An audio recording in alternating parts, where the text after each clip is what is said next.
Hindi ko kailanman makakalimutan ang gabing iyon.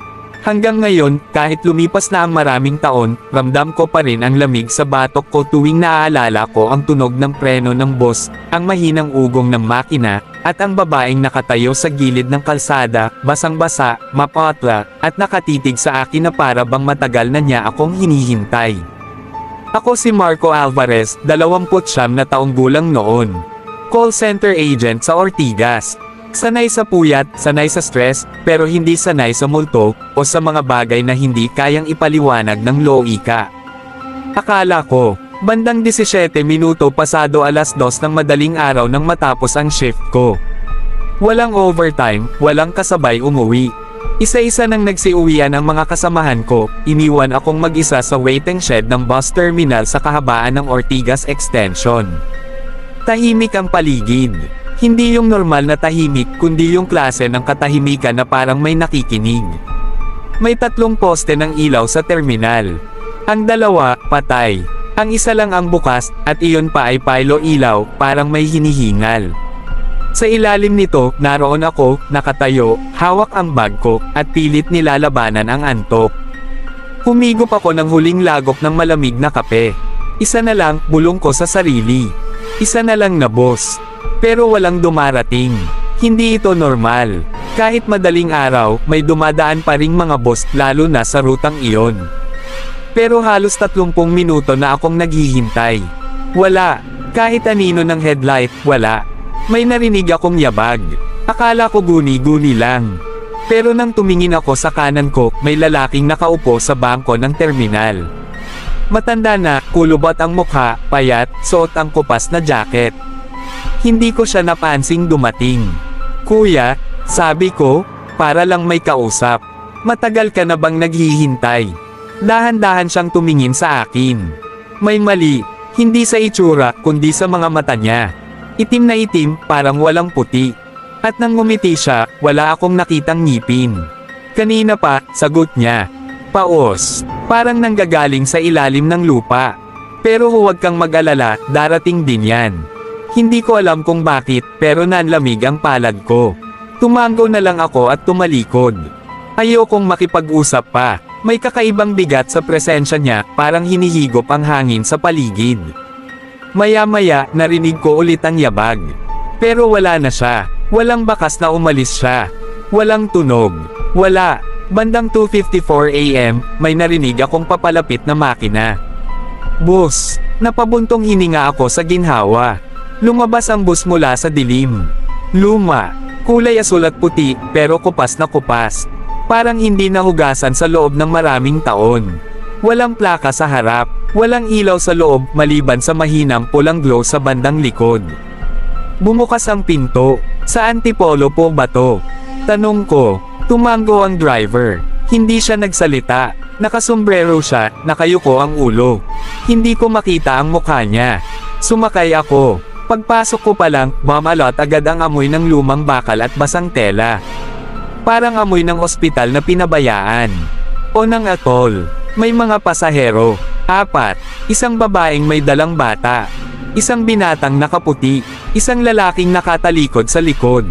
At isang babaeng nakaupo malapit sa bintana, mahaba ang buhok, basa ang suot niyang damit parang kagagaling lang sa ulan. Umupo ako sa gitna. Tahimik ang bus. Walang nag-uusap. Walang cellphone na tumutunog. Walang radyo. Tanging tunog lang ng makina at ang bawat liko ng gulong.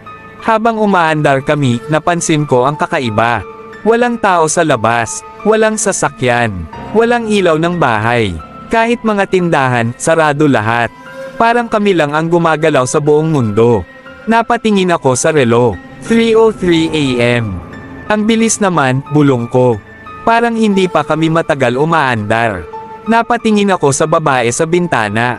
Nakangiti siya, pero hindi sa akin. Parang may tinitingnan siya sa labas, kahit wala namang makikita.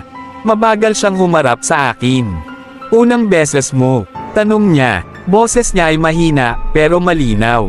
Parang dumadaos-dos sa tenga ko. Ha? Ano? Sagot ko. Sumakay, sabi niya. Unang beses mo rito. Hindi ko alam kung bakit, pero tumayo ang balahibo ko. Oo, sagot ko. Bakit? Hindi siya sumagot agad.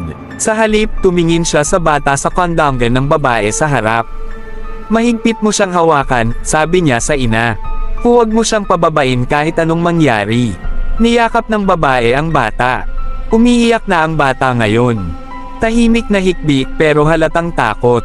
Kuya, bulong ng babae sa bintana habang nakatingin na ulit sa akin. Kapag may huminto, huwag kang bababa. Anong ibig mong sabihin?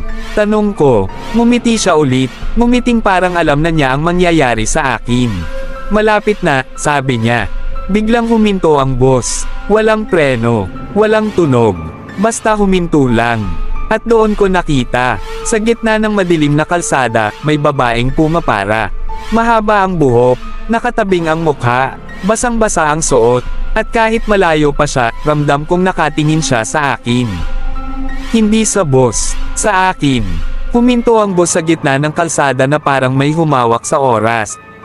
Walang ilaw sa paligid. Walang kahit anong palatandaan ng sibilisasyon.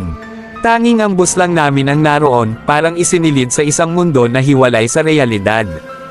At sa harap namin, ang babaeng pumapara. Nakatayo siya sa gitna ng daan. Mahaba ang buhok, nakalugay, basang-basa. Ang suot niyang puting bestida ay dikit na dikit sa katawan niya, at kahit mula sa loob ng bus, kita ko ang itim na bakas ng putik at parang tuyong dugo sa laylayan. Hindi siya gumagalaw. Nakatayo lang. Nakatahimik. Bakit huminto? Bulong ko. Walang sumagot. Napatingin ako sa driver. Hindi pa rin siya gumagalaw. Nakatitig lang sa kalsada. Hawak ang manibela, pero parang wala na siyang pakialam kung sino ang nasa harap. Kuya, sabi ko, may tao sa harap. Dahan-dahan siyang tumingin sa rearview mirror. Sa unang pagkakataon, nakita ko ang mukha niya. Wala siyang mata. May mga butas lang kung saan dapat naroon ang mga mata, itim, malalim, parang walang katapusan. Bumilis ang tibok ng puso ko. Huwag, sabi niya. Isang salita lang. Pero ramdam ko ang bigat nito, parang utos, hindi pakiusap. Sa harapan, gumalaw ang babae. Isang hakbang palapit, tumunog ang pinto ng bus. Bumubukas. Hindi, bulong ng babaeng nasa bintana. Nanginginig na siya. Huwag mong tingnan, huwag kang gagalaw. Pero huli na, napatingin ako sa babae sa labas. At doon ko nakita ang mukha niya. Wala rin siyang mata, ngunit mas malala, ang buong mukha niya ay parang nabubulok, pero sariwa pa rin.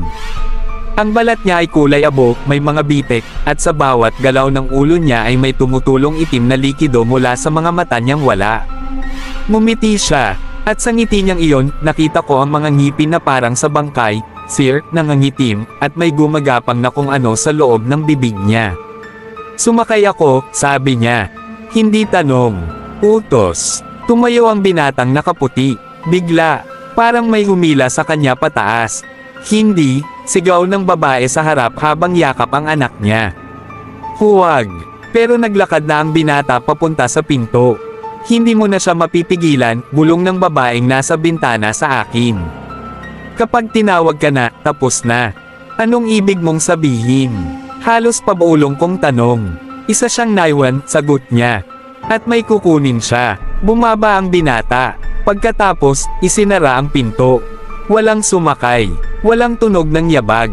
Walang kahit anong paliwanag. Humandar ang boss. Napatingin ako sa bintana. Wala na ang babae. Pero sa salamin ng bintana, may nakita akong baka ng palad, itim, basa, at dahan-daang dumudulas pababa na parang may dumadaloy na dugo. Tahimik na umiiyak ang babae sa unahan. Wala na ang binatang nakaputi. Parang hindi siya kailanman naging pasahero.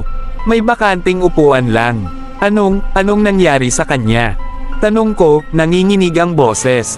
Patay na siya, sagot ng babaeng nasa bintana. Matagal na. Lahat ba kayo? Hindi ko na natapos ang tanong ko. Tumawa ang lalaking nakaupo sa likod. Mabagal. Paos. Masakit pakinggan. Hindi lahat, sabi niya. Pero ikaw, hindi ka sigurado. Lumingon ako sa kanya. Ngumiti siya, at doon ko nakita na nakahiwalay ang ulo niya sa katawan, nakasabit lang sa balat at lipid. Sa bawat tawa niya, gumagalaw ang ulo niya na parang paputok na. Napapikit ako. Nananaginip lang to, bulong ko sa sarili. Nananaginip lang. Kung panaginip to, sabi ng babae sa bintana. E di sana nagising ka na kanina pa. Huminto ulit ang boss. Mas maliwanag na ngayon ang paligid, pero hindi dahil sa ilaw. Dahil sa apoy. May nasusunog sa gilid ng kalsada. Isang boss, wasak, sunog. At sa tabi nito, may mga katawang nakahilata. May mga bombero, may pulis, may mga taong umiiyak. At doon ko nakita ang sarili ko, nakahandusay sa lupa, duguan. Bukas ang mga mata, patay. Hindi, bulong ko. Diyan ka galing, sabi ng babae sa bintana. Naaksidente ang bus mo kanina. Hindi, buhay ako? Nandito ako. Hindi ka sumakay sa tamang bus, sagot niya. At ngayon, sinusundo ka na. Biglang nagsalita ang driver. May huling babaan. Bumukas ang pinto. At sa labas, may makipot na daan pababa, papunta sa itim na kawalan. Kapag bumaba ka riyan, bulong ng babae. Hindi ka na babalik. Kung hindi ako bababa, tanong ko. Tumingin siya sa akin. May luha sa mga mata niya, itim na luha. Mas masahol. Bumukas ang pinto ng bus ng dahan-dahan. Hihi. Parang sigaw ng kalawang ang tunog nito, mahaba at masakit sa tenga. Sa labas, wala akong nakitang normal na kalsada, wala ring lupa. Ang nandoon ay isang makitid na daan na pababa, na babalutan ng itim na ulap, na parang hinahigop ang liwanag. Walang hanggan. Walang ilalim. Parang bunganga ng impyerno. Hindi ako bababa, sabi ko, nanginginig ang boses. Hindi niyo ako mapipilit. Tumawa ang lalaking walang leeg sa likod. Lahat yan ang sinasabi, sagot niya. Hanggang sa maramdaman na nila ang lamig. Biglang bumaba ang temperatura sa loob ng bus. Ramdam ko ang paninigas ng mga daliri ko. Ang hininga ko ay naging parang usok. Nagkakamali kayo, pilit kong sabi. May pamilya ako. May trabaho ako. Hindi pa oras. Tumayo ang babaeng nasa bintana. Ngayon ko lang napansin, hindi na siya basa. Ang buhok niya ay unti-unting natutuyo, pero sa bawat hibla, may nakasingit na parang itim na sinulid, gumagalaw, gumagapang. Marco, sabi niya, nanlaki ang mata ko. Paano mo alam ang pangalan ko? Lumapit siya sa akin. Sa bawat hakbang niya, may tunog na parang buto na nagkikiskisan. Matagal ka na naming kilala, sagot niya. Ikaw ang huli. Naaksidente ang bus mo kanina, patuloy niya. Lumipad kayo sa bangin. Maraming namatay agad. May ilan naiwan sa pagitan. Anong ibig mong sabihin? Tanong ko. May mga taong ayaw pang mamatay, paliwanag niya. May mga taong kumakapit. Tumuro siya sa babae sa harap, yakap pa rin ang bata. Siya, sabi niya, inuna ang anak niya. Kaya nandito pa rin. Tumuro siya sa lalaking walang leeg. Iyan, sabi niya, ayaw tanggapin ang pagkamatay niya. Hanggang ngayon, iniisip niyang biro lang ang lahat. Tumuro siya sa driver. At siya, dagdag niya. Hindi na niya maalala kung sino siya. Kaya siya ang nagmamaneho. Tumingin siya sa akin. At ikaw, Marco, ikaw ang nakakita. Nang ano? Tanong ko, halos hindi na makapagsalita. Ng sarili mong katawan, sagot niya. Kapag nakita mo na ang katotohanan, may pagpipilian ka. Lumakas ang hangin sa labas.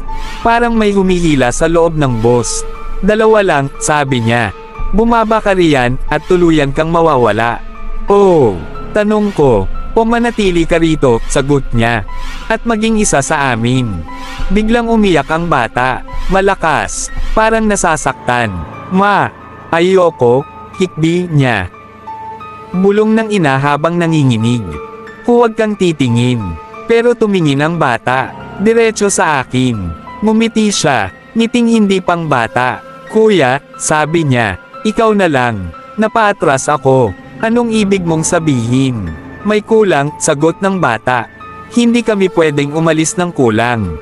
Tumayo ang ina. Hindi ang anak ko, sigaw niya. Hindi siya. Biglang nahulog ang bata mula sa kondangga niya, pero hindi sa sahig ng bus.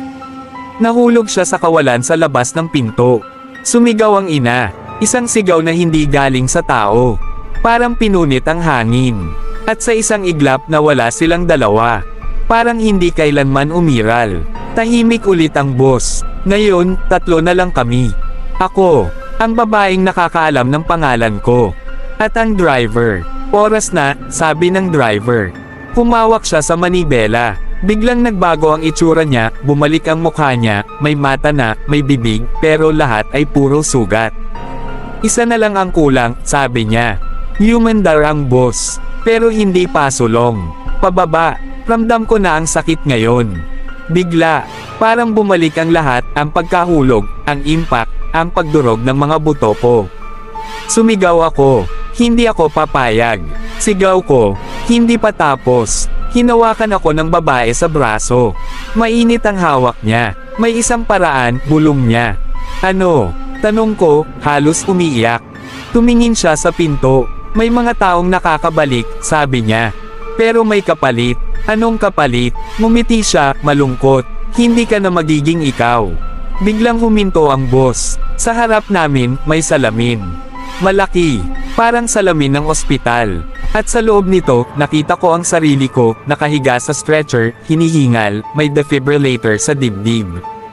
Buhay pa, pumili ka, sabi niya. Ngayon, nakatitig ako sa salamin. Sa kabilang panig nito, nakahiga ang katawan ko, duguan ang dibdib, nanginginig ang mga kamay, pilit na humihinga. May mga doktor na sumisigaw ng utos. May tumutunog na makina, paulit-ulit. Beep, mahaba, patag, charge, sigaw ng isang doktor. Clear, bam, nanginginig ang katawan ko sa salamin. Napaatras ako. Iyan ba talaga ako? Tanong ko, halos pabulong. Ang katawan mo, sagot ng babae. Ang natitira sa'yo. Kapag bumalik ako riyan, sabi ko, nanginginig, anong mawawala sa akin? Lumapit siya. Sa liwanag ng salamin, malinaw ko na siyang nakita. Maganda siya, pero hindi sa normal na paraan. Parang isang alaala ng ganda. Ang balat niya ay may mga bitek na parang porselana. Sa ilalim ng balat, may gumagalaw, parang mga ugat na hindi dapat nakikita. Isang bahagi ng kaluluwa mo, sagot niya. Isang piraso na hindi mo na mababawi. Anong mangyayari sa'yo? Tanong ko. Ngumiti siya, mas malungkot kaysa dati. Ako ang kapalit, sabi niya. Hindi, sabi ko agad. Hindi pwede. Hindi mo naiintindihan, sagot niya. Matagal na akong nandito. Ano ka ba talaga? Tanong ko. Huminga siya, kung matatawag man paghinga ang ginawa niya. Ako ang huling bumalik, sabi niya. Ako ang pumalit, parang may humila sa sikmura ko. Bumalik ka, at may iniwan ka. Tumango siya. Noon, may anak din ako, bulong niya. May asawa, may buhay. Biglang nagbago ang paligid. Hindi na boss ang nasa paligid namin. Isang ospital. Isang babae ang nakahiga sa kama, siya, mas bata, mas buhay. May lalaking umiiyak sa tabi. May batang babae na hawak ang kamay niya. Ma! Gising na! Iyak ng bata. Tumigil ang tunog. Flatline. At sa gilid ng kama, may bus na unti-unting lumilitaw. Ayoko mamatay, sabi ng babaeng siya noon. Kunin niyo ako pabalik. At may boses na sumagot. May kapalit, bumalik kami sa boss. Ako ang kapalit noon, sabi niya. Ngayon, ikaw naman ang pipili. Lumakas ang tunog ng makina. Nanginginig ang boss. Wala ng oras, sabi ng driver. Isang kaluluwa lang ang pwedeng bumalik. Sa salamin, nakita kong bumalik ang tibok ng puso ko.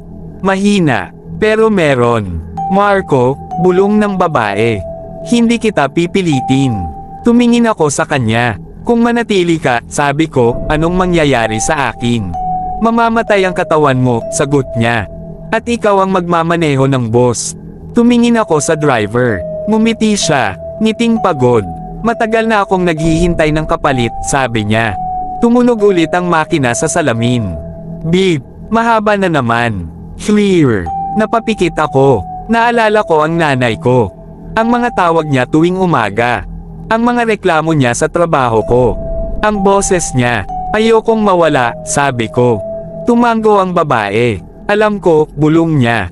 Hinawakan niya ang kamay ko. At sa unang pagkakataon, ramdam ko ang tibok ng puso niya. Mahina. Halos wala na. Salamat, sabi ko. Ngumiti siya. At itinulak niya ako papunta sa salamin. Parang nabasag ang mundo. Sumigaw ako. Ramdam ko ang bigat ng katawan ko. Ang sakit, ang init, ang ingay. May pulso. Sigaw ng doktor. Buhay pa. Napadilat ako. Puting ilaw. Ospital. Umiiyak ang isang babae sa tabi ko, ang nanay ko. Anak, salamat sa Diyos. Gusto kong magsalita, pero hindi ko kaya. Sa gilid ng paningin ko, may nakita ako. Isang anino. Isang babaeng nakatayo sa sulok ng kwarto. Nakangiti. At unti-unti siyang naglalaho. Lumipas ang mga linggo. Buhay ako. Pero may nagbago. May mga gabing naririnig ko ang boss. May mga gabing may nakikita akong mga taong pumapara kahit walang daan. At minsan, kapag tumitingin ako sa salamin, may sandaling hindi ako ang nakikita ko. Isang lalaking walang mata, nakasombrero, nakangiti, at sa likod ko, may boss na naghihintay. Hindi ako naging ganap na normal matapos akong magising sa ospital. Sabi ng mga doktor, milagro raw ang nangyari. Ayon sa police report, bumangga ang sinasakyan naming bus sa bangin bandang 2:00 ng madaling araw. 16 ang sakay, 12 ang patay, 3 ang idineklarang missing, tinangay daw ng ilog sa ibaba ng bangin. Ako lang ang nabuhay. Ayaw ka pang kunin, biro ng isang nurse habang inaayos ang IV ko. Ngumiti ako, pero sa loob-loob ko, alam kong may kumuha na sa akin. Pagkalabas ko ng ospital, sinubukan kong bumalik sa dati kong buhay. Bumalik ako sa trabaho, bumalik sa biyahe, bumalik sa ingay ng lungsod. Pero may mga bagay na hindi nawala. Tuwing madaling araw, lalo na kapag bandang 2:17 AM, nakakaramdam ako ng kakaiba. Parang may humihila sa dibdib ko. Parang may tumatawag. Isang gabi, pauwi ako galing overtime. Naglakad ako papunta sa terminal. Tahimik, masyadong tahimik. May iisang poste ng ilaw na bukas. Pilo ilaw. At doon ko nakita ang isang matandang lalaki na nakaupo sa bangko. Payat, kulubot, suot ang kupas na jacket. Nanlamig ang batok ko. Parehong-pareho. Kuya, sabi niya, paos ang boses. Matagal ka na bang naghihintay? Hindi ako sumagot. Hindi ko kailangang sumagot. Dahil alam ko na ang kasunod. Dumating ang boss. Pareho pa rin, kupas, walang plaka, walang ilaw sa loob. Bumukas ang pinto. At bago pa ako makagalaw, kusang humakbang ang paa ko papasok. Hindi, bulong ko. Hindi ito totoo. Umupo ako sa driver's seat. Hindi sa upuan ng pasahero. Sa harap, hawak ko ang manibela. Mabigat, malamig. May mga kamay na nakapatong sa ibabaw ng kamay ko. Hindi ko sila nakikita, pero ramdam ko. Oras na, bulong ng boses sa likod ko. Sinubukan kong lumingon. At doon ko nakita ang refleksyon ko sa salamin. Wala akong mata. May 2 itim na butas lang. At sa ilalim ng sombrero ko, may ngiting hindi ko kontrolado. Hindi ako to, sabi ko. Matagal ka nang ikaw, sagot ng boses. Ngayon mo lang tinatanggap. Human dar ang boss. May mga sumakay. Isang babaeng iyak ng iyak. Isang lalaking galit na galit. Isang binatang paulit-ulit na nagsasabing, panaginip lang to. At sa pinakahuli, isang lalaking pamilyar. Ako, mas bata, suot ang uniforme ko sa trabaho. Hawak ang bag ko, nakatingin sa paligid, halatang pagod. Nandito na naman ako, bulong ng batang ako. Gusto kong sumigaw. Gusto kong pigilan ang lahat. Pero hindi ko magawa. Dahil ganito pala ang sumpa. Hindi ka multo. Hindi ka demonyo. Ikaw ang daan. Ikaw ang sakayan. May huminto sa gitna ng kalsada. Isang babaeng pumapara. Mahaba ang buhok. Basang-basa. Nakatabing ang mukha. Narinig ko ang boses niya. Sumakay ako. At sa sandaling iyon, naalala ko ang babae. Ang babaeng nagbigay ng buhay ko kapalit ng kanya. Ngumiti ako. Hindi dahil gusto ko, kundi dahil kailangan. Bumukas ang pinto. At habang bumubukas ito, may tumulo na itim na luha mula sa mga mata kong wala na. Pasensya ka na, bulong ko. Lahat tayo, may utang. Minsan, may mga nakakaligtas. Katulad ko noon. Pero kapalit noon, may maiiwan. At ang naiwan, maghihintay. Kaya kung minsan, kung ikaw ay pauwi na, pagod, madaling araw, at may dumating na boss na. Walang ilaw, walang plaka, walang ingay sa loob. At may driver na nakasombrero, nakayuko ang ulo. Huwag kang sasakay. Kasi baka hindi ka lang pasahero. Baka ikaw na ang susunod na magmamaneho.